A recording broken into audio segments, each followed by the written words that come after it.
भारतीय राष्ट्रीयता एवं राष्ट्रीय सुरक्षा पर अपने विचार कविता, कहानी एवं उपन्यासों के माध्यम से रखते आए हैं। आपके बहुचर्चित लेखों में द डिस्काउंट, जिस दिन सूरज उगेगा, भारतीय नवजागरण आदि हैं। आप आज लोकार्पित होने जा रहे जर्नल के मुख्य संपादक भी हैं। मैं आपको सादर आमंत्रित करती हूँ कि आप आएं और विषय प्रवेश और मंच परिचय हेतु हमारा अपने उद्बोधन से हमारा मार्गदर्शन करें। आपका स्वागत।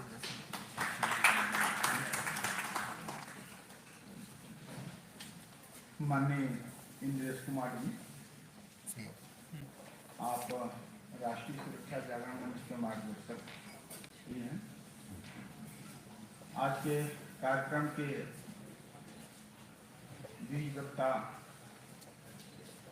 माननीय पद्मश्री जगमोहन राजपूत सिंह जी, मंच पर उपस्थित हमारे राष्ट्रीय सुरक्षा लेफ्टिनेंट जनरल RMC और आज के कार्यक्रम के संयोजक सामाजिक जीवन को पुष्ट करते हुए राष्ट्रीय जीवन की जो दिशा है उसको निर्धारित करने का काम।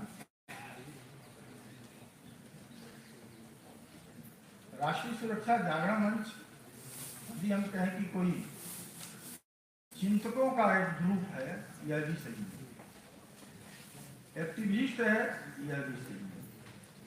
आवश्यकता के अनुसार सभी रूपों में समाज के सामने खड़ा होकर उसके अंदर एक जागृति लाना, जागरण का कार्यक्रम करना, जो हमारी चुनौतियां हैं समाज के सामने, राष्ट्रीय चुनौती जो अनेक रूप से शिक्षा की तरह नाना प्रकार के रूपों में हमारे सामने जो खड़ी होती है कालनेमी के रूप में, उन चुनौतियों पर समाज का प्रबोधन, ये राष्ट्रीय सुरक्षा जागरण मंच का मूल। और उसमें से कोई कुछ चिंतकों का भविष्य की चिंता की भी एक रेखा खींच जाती है कि आगे देश की दिशा क्या होनी चाहिए। कोई विकराल चुनौती सामना आ गई तो उस चुनौती से दो हाथ कैसे किया जा सकता है, सामाजिक जागरण के माध्यम से समाज के अंदर एक बल प्रदान करके वो दिया था।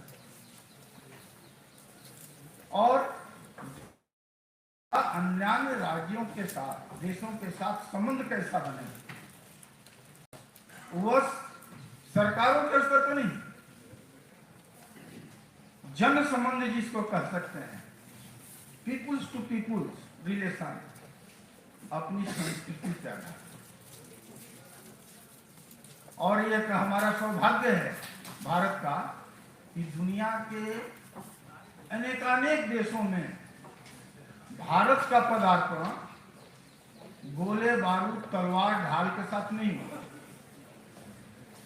अपनी संस्कृति, अपनी सभ्यता, अपनी शिक्षा के माध्यम से देश, दुनिया में बहुत सारे ऐसे राष्ट्र हैं जिनमें हमारी संस्कृति का स्वरूप आज भी विद्यमान है। उस सांस्कृतिक संबंधों के आधार पर दुनिया में हमारा पीपुल्स टू पीपुल संबंध कैसे स्थापित हो, इसके लिए समय समय पर गोष्ठी, कॉन्फ्रेंस जो भी घटना कराना और एक संचरण, भारतीय संस्कृति का वैश्विक संचरण कैसे हो, इसके ऊपर कार्य करना, यह राष्ट्रीय सुरक्षा जागरण मंच का है। आज उसी दिशा में कि हमारी समाज की दिशा कैसी हो, हमारी चिंतन कैसा हो, हमारी प्रज्ञा किस तरह से प्रफुल्लित हो, तो एक बड़े प्रयासों के पश्चात एक त्रैमासिक जर्नल का लोकार्पण का ये कार्यक्रम है। और लोग संभाषण करके राष्ट्रीय सुरक्षा जागरण मंच एक त्रैमासिक जर्नल जो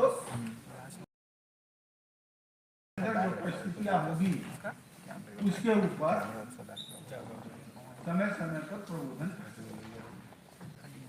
आज का जो विषय है, इस अवसर पर एक विमर्श है, विकसित भारत वैश्विक शांति,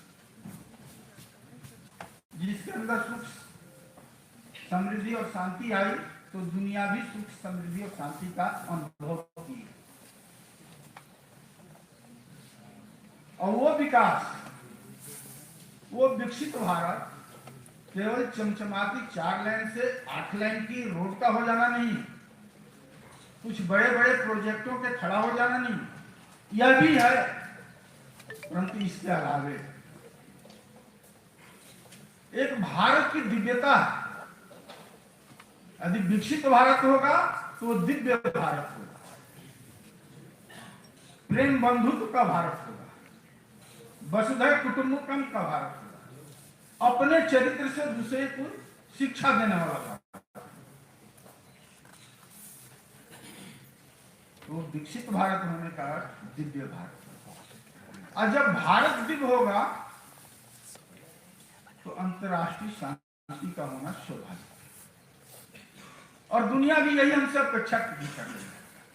विगत वर्षों में तो कुछ बड़ी स्पष्ट दिखाई पड़ा है कि दुनिया हमसे अपने शांति के मार्ग का प्रदर्शन, उसके ऊपर चलने के लिए यदि कोई दिशा निर्देशन चाहती है तो भारत से चाह रही है, परंतु एक संभल कर कदम होता है। हम एक सैकड़ों वर्षों से अंतर्राष्ट्रीय उत्पीड़न, उसके कष्ट दुख, उसकी पीड़ा अपमान से गुजरे। हमारी अंतर्राष्ट्रीयता केवल एक बौद्धिक अंतर्राष्ट्रीयता नहीं बनी, हमारी अंतर्राष्ट्रीयता का यदि भावभूमि होगा, आधारभूमि होगा, तो हमारी अपनी राष्ट्रीयता। हम अपनी राष्ट्रीयता के आधार पर ही हम अंतर्राष्ट्रीयता की कल्पना कर सकते हैं। इसीलिए भारत का विकास, एक विकसित भारत केवल हमारे व्यापार, हमारी इकोनॉमी 3 ट्रिलियन की है, 5 ट्रिलियन की है कि 47 तक 17 ट्रिलियन की होगी, इसकी कल्पना नहीं है। एक विकसित भारत अर्थात दिव्य भारत जो दुनिया में वैश्विक शांति का मार्गदर्शक बने, यह हमारी विकसित भारत की कल्पना होगी। आज सभी व्यवस्था हैं और हम अपेक्षा करेंगे इनसे हमारा इस विषय पर दिशा निर्देश प्राप्त हो। इसी के साथ मैं अपनी बात समाप्त करता हूँ। जय हिंद, जय भारत।